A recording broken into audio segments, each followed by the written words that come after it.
Oke guys, besok timnas Indonesia akan bermain di Osaka di Panasonic Stadium Saitama di Jepang menghadapi timnas Jepang. Berdasarkan wawancara terakhir, Patrick Kluivert katanya sangat possible untuk melakukan rotasi.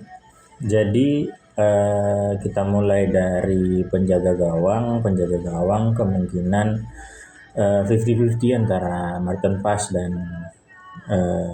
Emil Laudero. Jadi bisa mainkan salah satu di antaranya. Belum bisa ditentukan siapa yang akan main karena di match terakhir pun Emil mainnya cukup bagus walaupun cuma satu save. Ya itu kan faktor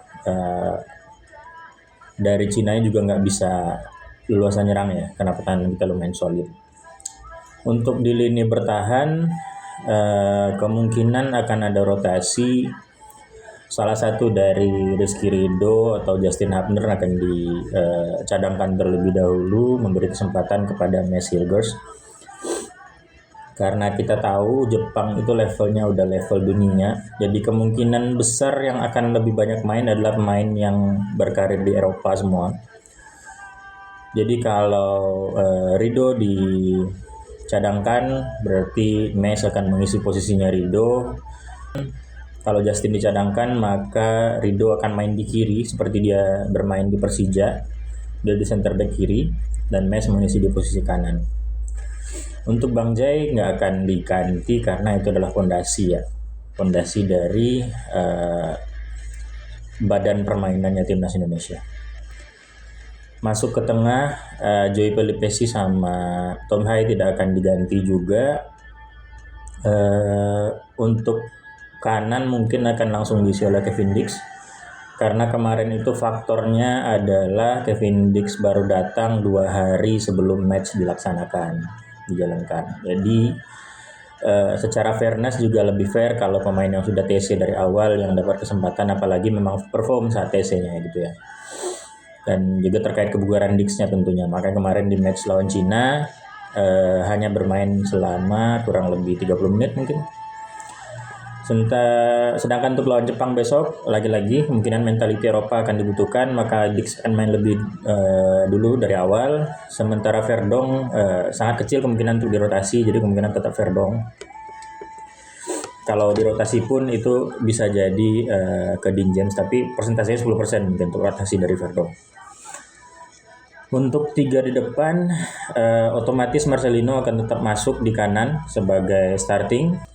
Secara mentality Lino jauh lebih unggul dibandingkan baik Jakob ataupun Beckham ya, yang juga tampil impresif di pertandingan kemarin.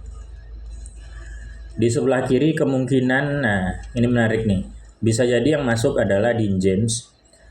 Banyak prediksi dari pandit-pandit di Indonesia yang bilang kalau Kambuaya kemarin mainnya bagus, saya sepakat. Cuman sepertinya nggak akan Kambuaya yang mengisi di sana karena kendala di tengah, di mana salah satu pemain pelapis kita, Ivar Jenner, itu nggak bisa main di pertandingan besok karena akumulasi kartu. Jadi kemungkinan Kambuaya akan disiapkan untuk pelapis Tom Hai yang biasanya 70 itu sudah mulai habis ya. Jadi Kambuaya kemungkinan besar nggak akan jadi starting. Karena kalau Kambuaya main starting, yang akan melapis Tom Hai dan Pelupesi itu kurang kuat ya kalau nggak ada Ivar. Otomatis kan sisa Nathan, walaupun Justin Hubner atau Jordi Amat juga bisa main di sana, tapi terlalu berisiko. Ini pertandingan terakhir memang tidak menentukan, tapi sangat berpengaruh untuk poin FIFA kita ranking. Dan Pak Erick Thohir juga bilang akan tetap menargetkan poin di pertandingan besok di Jepang. Dan beliau sudah berada di Jepang saat ini. Otomatis Patrick akan melakukan rotasi, tapi tidak akan gambling juga. Jadi kemungkinan Ricky Kambuaya tidak akan ditampilkan dari awal untuk backup antara Tom Hai dan Pelupesi nanti di babak kedua. Bisa Beckham juga di sana atau Marcelino, tapi ya Beckham menurut saya pribadi, Beckham dan Lillipali di tim ini role-nya adalah sebagai super sub ya. Jadi kemungkinan di kiri depan akan diisi oleh Dean James. Kecil peluang untuk strike main. Karena strike sepertinya lebih disiapkan untuk holding the ball sebagai pelapis dari oleh Romani, tergantung permainan kita nanti di babak kedua seperti apa. Di depan untuk striker utama sudah pasti tidak akan berubah, itu pasti oleh Romani, karena Ole sudah bisa membuktikan kontribusinya 3 game 3 gol, mentalitasnya di penalti juga bagus ya, jadi Ole kemungkinan tidak akan diganti. Yang menarik adalah Jepang akan menjamu kita sebagai tim yang terluka. Dia katanya pengen menutup kampanye mereka di round 3 ini dengan kemenangan di kandang ya.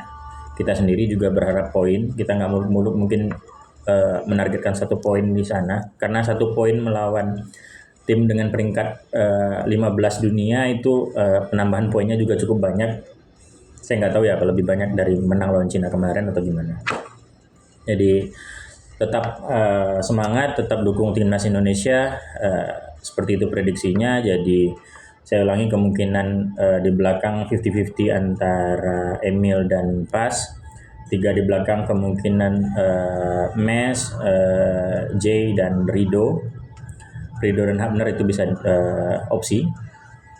Kanan Dix, kiri Verdong, tengah itu sudah valid ya 4 pemain tersebut. Depan kemungkinan Lino, Ole dan Dean James. Karena kita lagi-lagi saya bilang Jepang itu mentalitasnya sudah Eropa, sudah dunia, jadi kita butuh pemain-pemain dengan mentalitas Eropa yang sudah terbiasa dengan level competitiveness di Eropa sana, yang level sepak bolanya memang jauh lebih tinggi daripada ASEAN, Asia, dan apalagi Indonesia ya. Bukan tanpa mengecilkan level kompetisi di Indonesia sendiri, karena saya sendiri juga menonton Liga 1. Oke, tetap semangat, kita dukung Indonesia besok jam 17.35. Mudah-mudahan Indonesia bisa meraih poin seperti yang ditargetkan. Semangat!